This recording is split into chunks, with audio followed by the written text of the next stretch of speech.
संयुक्त राज्य अमेरिका के राष्ट्रपति जो बाइडेन ने आज क्वाड नेताओं के शिखर सम्मेलन के उद्घाटन के अवसर पर रूस की जमकर आलोचना करते हुए कहा कि रूस यूक्रेन युद्ध केवल यूरोपीय मुद्दा नहीं है, बल्कि वे वैश्विक मुद्दा है। रूस स्कूलों और संग्रहालयों पर हमला करके एक संस्कृति को नष्ट करने का प्रयास कर रहा है।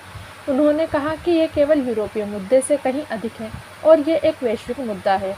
उन्होंने कहा कि जब आप टेलीविज़न चालू करते हैं और देखते हैं कि रूस अभी वहाँ क्या कर रहा है, तो मुझे ऐसा प्रतीत होता है कि श्री पुतिन एक संस्कृति को नष्ट करने की कोशिश कर रहे हैं।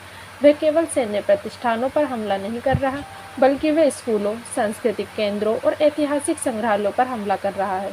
उन्होंने यूक्रेन पर रूसी आक्रमण को हमारा साझा इतिहास काला अध्याय बताया। श्री बाइडेन ने कहा कि हम अपने समय के सबसे काले कालखंड में हैं। यूक्रेन के खिलाफ रूस के क्रूर और आक्रामक युद्ध में मानवीय तबाही मचाई है और निर्दोष नागरिकों को सड़कों पर आने को मजबूर कर दिया है। लाखों लोग अपने ही देश में शरणार्थी का जीवन जीने को लाचार हो गए हैं। अमेरिकी राष्ट्रपति ने कहा कि जब तक रूस इस युद्ध को लंबा खींचता है, तब तक हम इसके भागीदार बने रहेंगे और वैश्विक प्रतिक्रिया का नेतृत्व करेंगे। उन्होंने कोविड-19 के जवाब में क्वाड के महत्व और 5वीं आपूर्ति श्रृंखलाओं पर साझेदारी की चर्चा की। उन्होंने क्वाड फेलोशिप कार्यक्रम भी शुरू किया, हालांकि उनका अधिकांश भाषण यूक्रेन पर ही केंद्रित रहा। श्री बाइडेन ने कहा कि सम्मेलन में हिस्सा ले रहे नेता दुनिया में इस परिवर्तनकारी काल में इकट्ठा हो रहे हैं। हम एक परिवर्तनीय काल से गुजर रहे हैं। उन्होंने शिखर सम्मेलन की मेज़बानी के लिए जापान के प्रधानमंत्री फूमियो किशिदा को धन्यवाद दिया और कहा कि प्रधानमंत्री मोदी को व्यक्तिगत रूप से देखकर अच्छा लगा। उन्होंने लोकतांत्रिक मूल्यों की रक्षा को सुनिश्चित करने के लिए उनकी निरंतर प्रतिबद्धता के लिए उन्हें धन्यवाद दिया। उन्होंने ऑस्ट्रेलिया के नवनिर्वाचित एंथनी अल्बानीज़ के साथ मजाक में कहा, यदि आप यहाँ रहते हुए सो जाते हैं तो ठीक है, ये देखते हुए कि वे अभी अभी चुने गए हैं। सम्मेलन में राष्ट्रपति के साथ विदेश मंत्री एंटनी ब्लिंकन, यूएसटीआर राजदूत कैथरीन ताई, राष्ट्रीय सुरक्षा सलाहकार जैक सुलिवान और राजदूत कर्ट कैम्पबेल शामिल हुए हैं।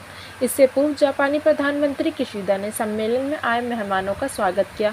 उन्होंने ऑस्ट्रेलिया के नए प्रधानमंत्री अल्बानीज़ को उनके चुनाव के तुरंत बाद बैठक में आने के लिए धन्यवाद दिया और बैठक की विधिवत शुरुआत की।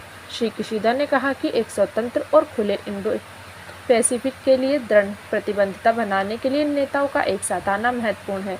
इसके अलावा उन्होंने जलवायु परिवर्तन रोकथाम के उपायों, समुद्री मुद्दे और प्रौद्योगिकी सहित कई मुद्दों को उठाया। इस दौरान ऑस्ट्रेलियाई प्रधानमंत्री अल्बानीज़ ने कहा कि यह एक सम्मान की बात है कि प्रधानमंत्री के रूप में उनका पहला कार्य क्वाड बैठक में भाग लेना था।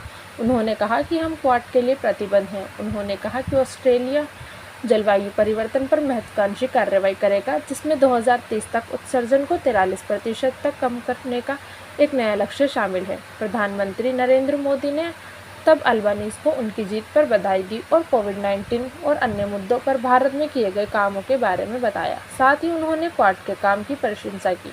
श्री मोदी ने कहा कि यह हिंद प्रशांत क्षेत्र में शांति, समृद्धि और स्थिरता सुनिश्चित कर रहा है।